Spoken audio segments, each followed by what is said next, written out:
Ooh, is that good? I love TV. I love TV, and I love especially TV, modern TV, how it can take, how it's basically a 10-hour movie. How, I love movies, and 2-hour movies are awesome. 3-hour movies are awesome. Hour and a half movies are awesome. A disadvantage of movies is that it's got to be cleaned up, or it's got to be wrapped up right away, provided there's no sequels, but then you have to wait. With episodic TV, it's just, you don't have to wait, especially if they're released all at once. So I watched Picard when all the episodes were out, so I didn't have to wait. So I just watched it, one after the other, like over the span of maybe a week. I have time, more time, I guess, than I would want. So I'm trying to spend it wisely by watching a lot of great TV, and then doing whatever work I need to get done. So what makes Picard so great?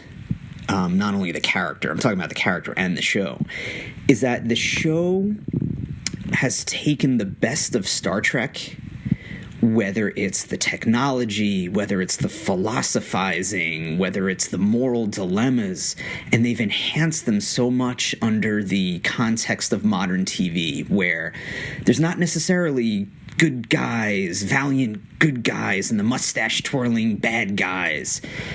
It's learning how to deal with nuance, learning how to deal with the gray.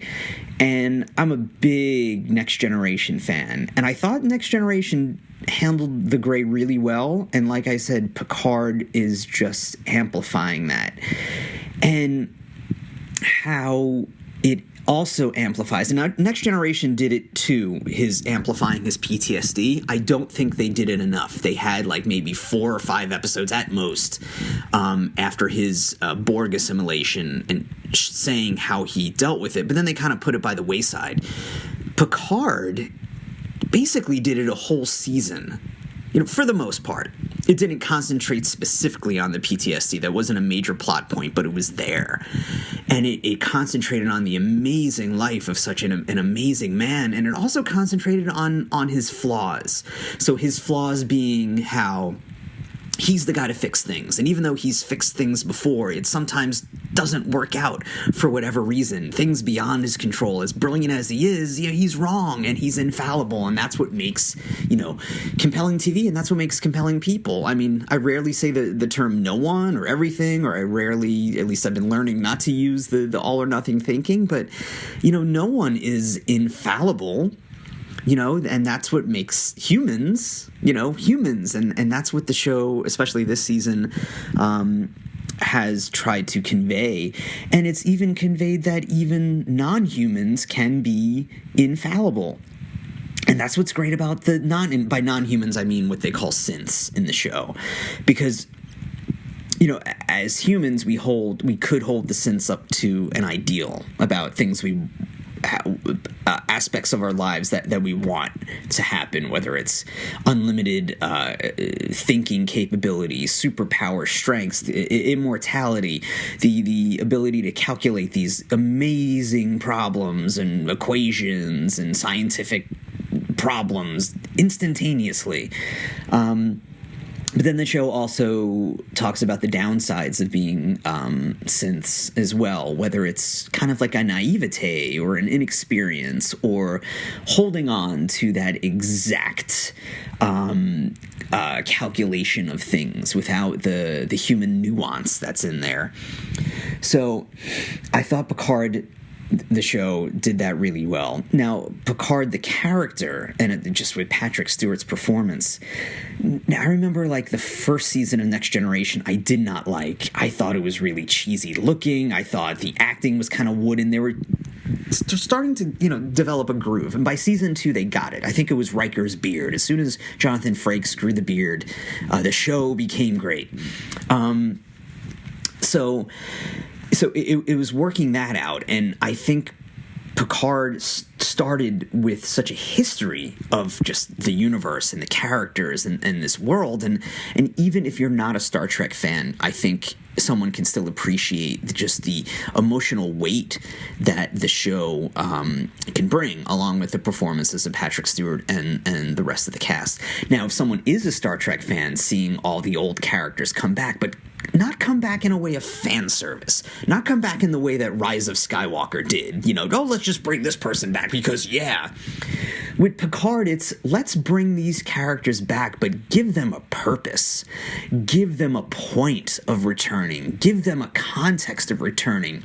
Give them a plausible reason and give them some depth. And, I cried throughout the whole show, especially seeing, the characters that I grew up with and then learning what, oh my God, with Riker and Troy losing a child and the reason they lost the child because of the synth ban. And the show talks about how, the unintended consequences. So the Federation wanted to ban synths because they didn't want people to get killed, but look at the consequences that happened. So it's that certainly, is a reflection on life in policy decisions, how they can have unintended consequences. I can't think of one off the top of my head now, but I'm sure something will come as soon as I stop recording. But they're there, and the show illustrates it well, and how. What I also liked about it was that Next Generation, if we were lucky, a story arc would last 2 episodes, maybe 3, and then would wrap up, and then we go to the next adventure, facing the next mission, the next bad guy, the next problem. Picard kind of focused on one main thing, and then within that one main umbrella, you had different character developments, different character problems, different subplots, but it was always under the umbrella of these are the synths, we're against the Romulans, we're trying to stop the Romulans, to destroy the synths and trying to find out what the synths are doing, all that. So, it did it really well, like seeing 7 of 9, seeing the Borg. Oh my God, seeing Hugh. I knew Hugh was back, and I was kind of pissed that I found out just by looking at the internet. It's like, oh my God, Hugh. I didn't think I would watch this show because I didn't want to pay for CBS Access, but now I have the free trial month. I'm like, well, let me watch this. So I knew Hugh was there, but it was still great seeing Hugh. And then finding out about Icheb, finding out, bringing these old characters back, but giving them a purpose, like I said, and giving them a fair purpose, not just, fan service.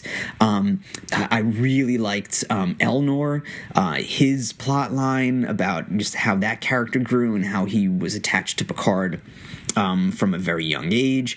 Seeing the different types of cultures, which Star Trek is also very, very good at, and seeing their point of views. And they didn't really concentrate so much on the Prime Directive, but the Prime Directive being not to interfere in cultures, and even though we could disagree with a culture not trying to, not having the Federation bestow their viewpoints on it. I think the only problem I had was the character of Agnes. Alison Pill is an awesome actress. I know her from. I forgot the name of the show, the Jeff Daniels show. I forgot. Whatever. But I first saw her there, and she was very good in that. So there's nothing wrong with her. I just thought, her arc, when she killed Maddox,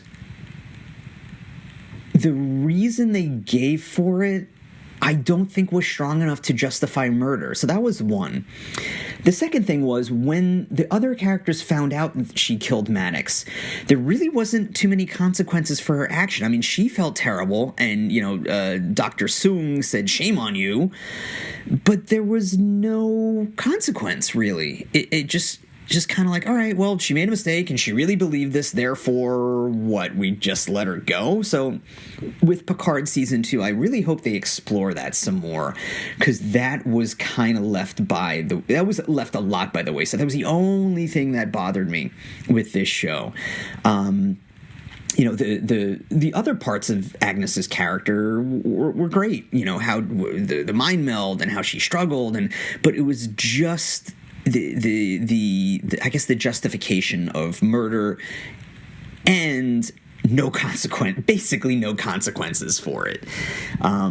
So I would like to see that explored in the coming seasons. So when Picard quote unquote died at the end, you knew he was coming back, so that wasn't a big deal. Well, for a second I'm like, well, what are they going to do? Continue the show without him? So maybe for a minute I was like, oh, he's not coming back. But then I'm like, oh, of course he's going to come back. Of course, the show was fucking called Picard. So it was justifiable, and it made sense how they brought him back. So maybe, he was a Borg and now he's this body, so it'll be curious if he has any unintended consequences from that. So I like how they ended it with a whole new crew on the Serena. So I'm so curious what season. I would imagine there's going to be a season 2. So I'm so curious what that's going to be like. Is it going to be episodic missions, or is it going to be one overall thing? I hope it's one overall thing. I kind of like that better, but with major stakes. With Star Trek, the stakes, again, with the exception of a few episodes, weren't too high. You knew they were going to get out of it. Every once in a while they would throw in a character death or something major happening, but for the most part, you kind of knew they would get through.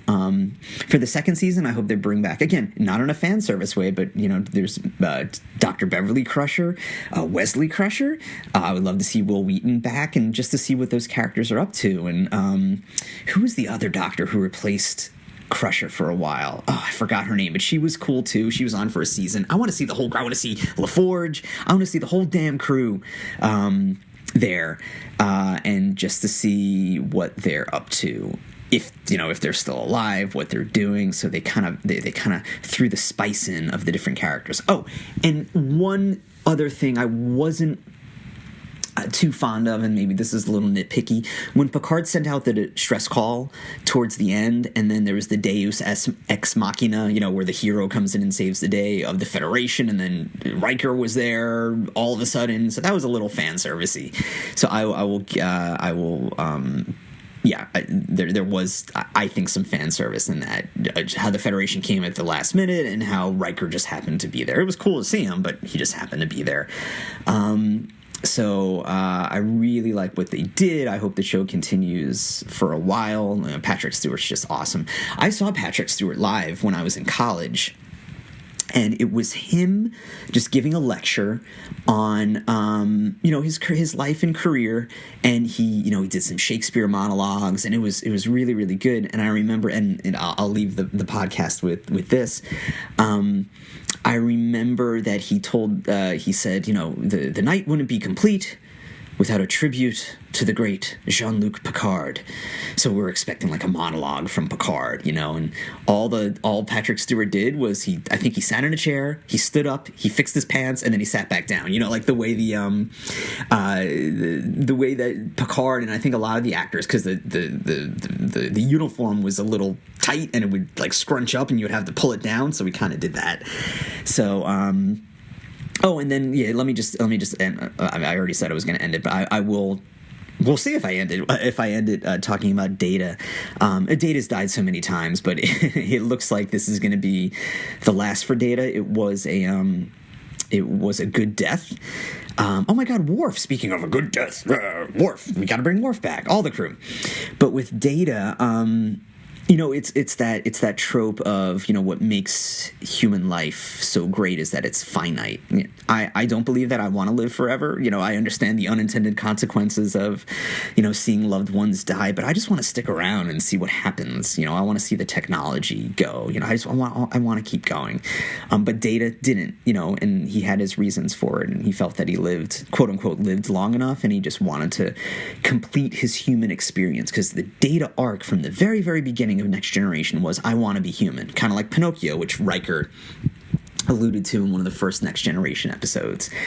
And Data got his wish, and the fact that they did that was kind of a beautiful thing, even though I didn't want to see Data die, but it was a good way for the character to end.